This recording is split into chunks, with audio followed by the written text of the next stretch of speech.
各位，这两天呢，馆长呢正在北京参观完了长城以后呢，他去参观故宫，在经过这个天安门大街是吧？然后那个阅兵的地方的时候呢，馆长罕见的沉默了，为什么呢？各位，老师，你现在贴几页？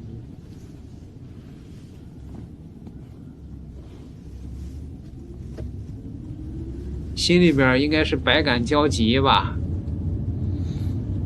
馆长可能有点后悔，没有当时鼓起勇气去参加阅兵啊。这条就阅兵的。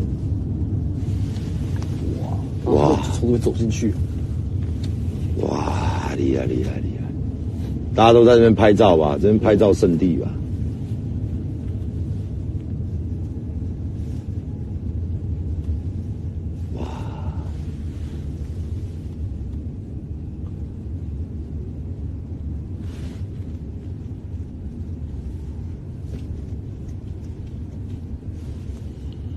人生中有的事儿只有一次机会。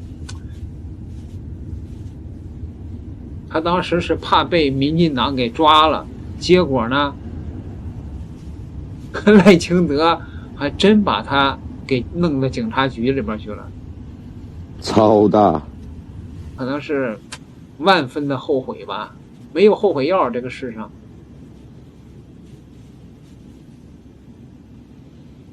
自从阅兵之后，馆长的思想呢，也是被这些网友大陆的朋友们给熏陶的，越来是越革命了，是吧？如果现在再给他一次机会的话，然后游客真的是密密麻麻，他毫不犹豫的应该就去参加了。到时候说还会更多嘛，暑假应该超多人来。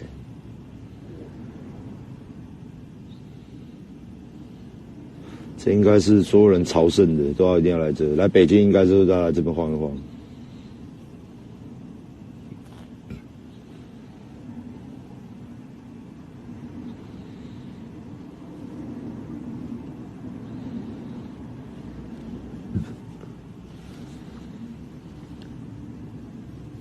中华人民共和国万岁！然后那个世界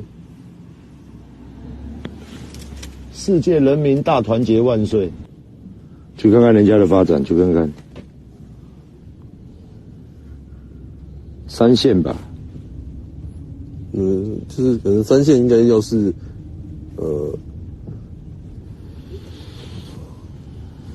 接头呢？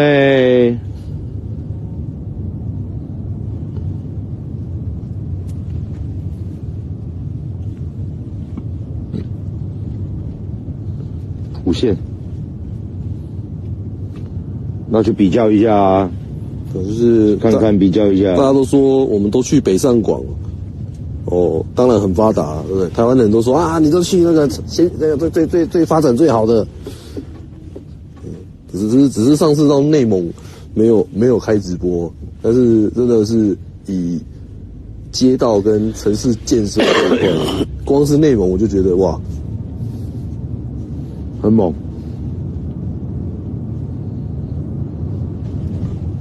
馆长不是要去东北吗？开个直播吧，这次看看。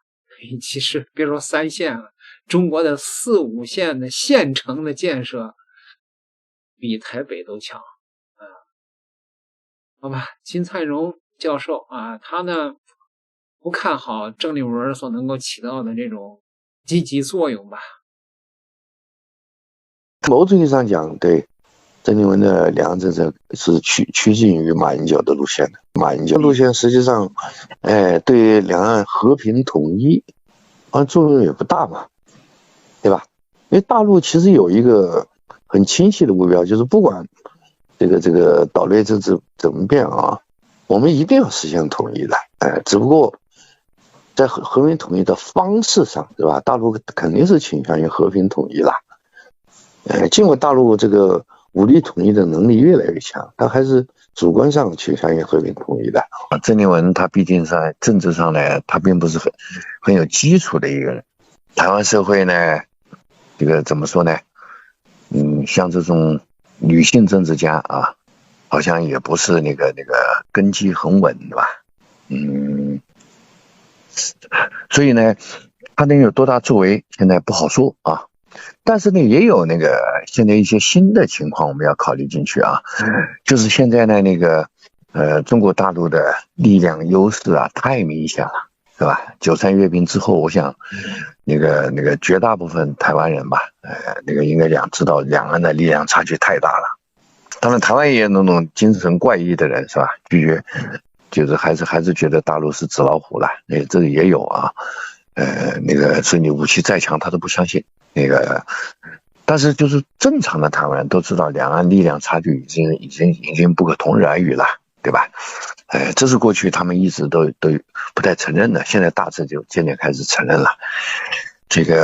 然后还有一个对台湾震撼，还就是美国的路线。特朗普对台湾一点不客气嘛，对不对？要强行的把台湾的经济上最强的芯片也给搞到美国去，所以我想台湾社会内部对美国的那种不信任开始起来了。包括馆长，网红馆长到大陆来，是吧？那看到上海什么的，震撼不已吧？对，一看上海啊、杭州啊，这一看他傻眼了啊！台北在大陆就三流城市吧，对不对？台湾过去骄傲完全是幻想嘛，所以原来台湾有两个错误知觉，现在正在改变，对吧？对大陆瞧不起，对美国有期待啊，现在这俩神话都在消失嘛，对不对？所以这个大环境应该对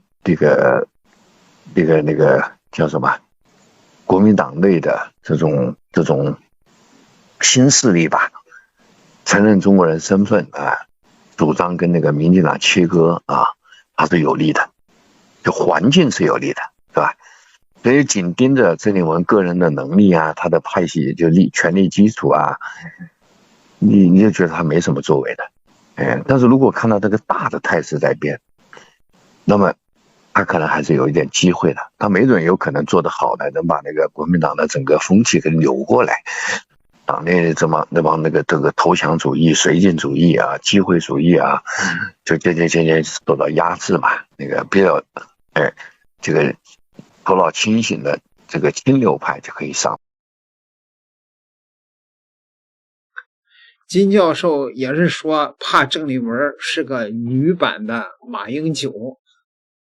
蔡正元前两天的时候我还喊话郑丽文了，你赶快成立一个智囊团吧，赶快把这几个名嘴给招进去吧。蔡正元又说了，不要对郑丽文馆长有太高的期待。大陆有些人看到说，最近台湾地区啊有了一个超级网红，这个馆长跑到大陆上去，以前他是台独倾向，现在变成统一倾向，说我是中国人。那台湾民心是否可以随着他而有所改变？馆长当然也很有自信，想要做这样的改变。不过平常心讲，这可能要时间，甚至于可能不一定有机会。好，第二个啊，就是郑丽文当选国民党主席啊，选举的时候他不断的宣称是这个中国人，那这个大陆就很兴奋，国民党主席终于选出一个中国人，国民党可不可以从独台慢慢转向统一？我觉得大陆这样的判断也太乐观了甚至还有人讲说，郑丽文统领国民党之后，国民党立委可以在立法院里面对民进党赖清德的预算进行钳制，让他毫无办法，没有办法肆意的购买美国的军购，不可以肆意做什么。我觉得这个东西都过度乐观，而且是过度夸大。第一个，这个馆长对于年轻人有蛮大的影响，但是对整个台湾社会根深蒂固的台独走向，要去撼动它的结构，凭这一点力量，那是缘木求鱼。至于要求郑丽文走向一个非常统派的立场，国民党就跟他走，我也不以为然。国民党很多的党主席被晾在党中央，没有人理他的事情，在过去不是没有发生过，而且一再发生。原因在哪里？因为国民党已经不是过去那个党，国民党已经变成逐渐的美国化的柔性政党。所以虽然我的好朋友张亚中不断的讲党德党性，但是你可以看得到，在台湾逐渐会有蓝的变绿的，绿的变蓝的，而郑丽文就是由绿的变蓝，并且当上蓝的党主席最经典的例子，也是很成功的例子。然后他才回归去认同中国，会不会使得国民党员也跟着他认同中国呢？会的，有一部分的确是如此，但是绝对不会是国民党的大多数。国民党之所以存在，是有一大堆公职人员，而不是有党中央。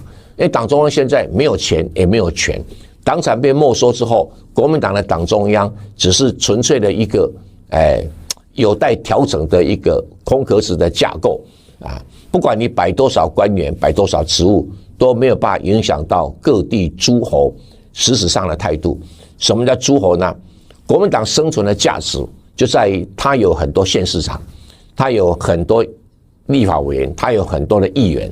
如果没有这么多的公职人员，不要说台湾百姓会瞧不起你的国民党，连中国大陆以及共产党都看不起你的国民党。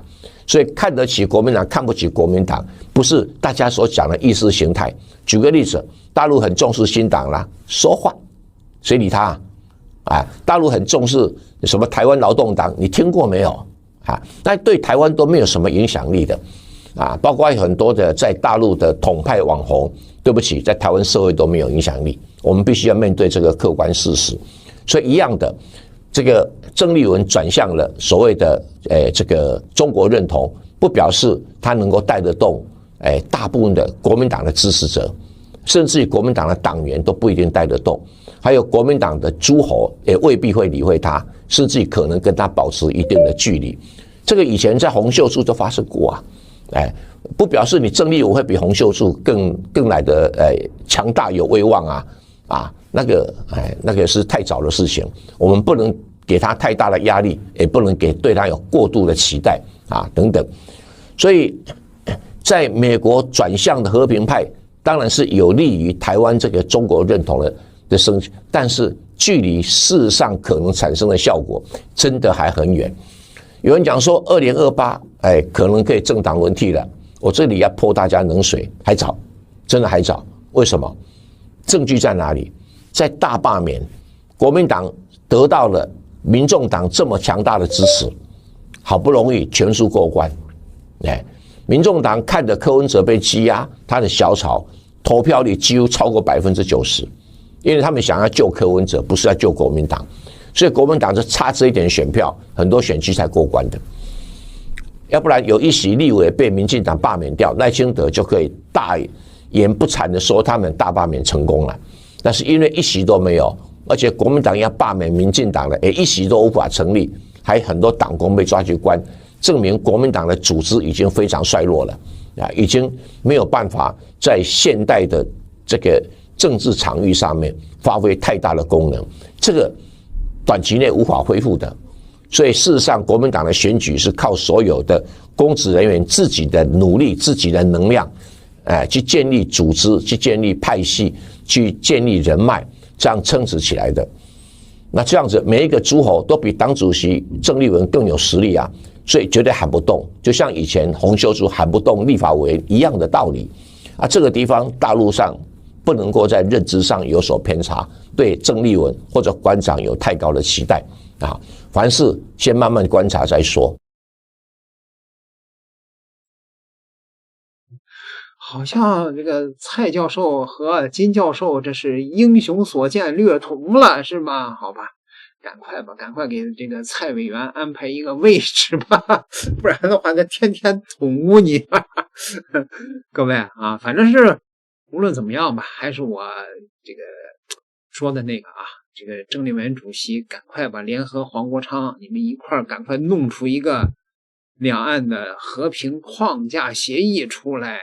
不走出这一步，2027呀，那就是一个关呐。点个订阅吧，咱们下期再聊。